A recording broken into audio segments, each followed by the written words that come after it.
ছেলের বউরা আমাকে দেখতে পারে না, সহ্য করতে পারে না। আমার আর্থিক অবস্থা বেশি ভালো না, একবেলা খেলে আরেক দুই বেলা না খেয়ে থাকি। আন্টি কোথা থেকে আসছেন? ময়মনসিংহ থেকে কেন? আসছি। আপনি অনেক মানুষকে, অসহায় মানুষকে সাহায্য করেন, আচ্ছা আচ্ছা আচ্ছা তাদের পাশে থাকেন, এটা আচ্ছা দেখে তারপরে আসছি। আপনি ভিডিও দেখি খুব ভালো লাগে। আচ্ছা আচ্ছা থ্যাংক ইউ হ্যাঁ, সো মাচ। হুট করে মনে হয় চলে আসছেন আজকে, জি না? জি জি জি। কি সমস্যা আন্টি যদি একটু বলতেন? আমার আর্থিক অবস্থা বেশি ভালো না। আচ্ছা আমার ভাইয়ের কাছে থাকি, আচ্ছা আচ্ছা আমাকে কেউ দেখশন করে না। আচ্ছা আচ্ছা সেটার জন্য আপনার কাছে আসছি। আমার অনেক সমস্যা, আচ্ছা আচ্ছা এটার জন্য চিকিৎসা করতে পারতেছি না। আচ্ছা আচ্ছা আচ্ছা একবার খাইলে আরেকবার খাইতে পারি না, আমার ভাইয়েরা কামাই রুজি করতে পারে না। সেটার জন্য আপনার কাছে আসছি। আপনি যদি একটু পাশে দাঁড়ান।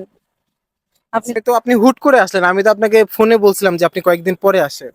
জি বলছিলেন, তারপরে আসলাম যে আপনার ভিডিও দেখি দেখি সাক্ষাৎ একটু কথা বলে। আচ্ছা আচ্ছা এত ভালো মানুষ দুনিয়াতে আল্লাহ দিচ্ছে, আচ্ছা আচ্ছা এটা আল্লাহর কাছে শুকরিয়া আদায় করি। আপনার জন্য অনেক দোয়া করি, আচ্ছা আচ্ছা নামাজ তা পড়েও দোয়া করি।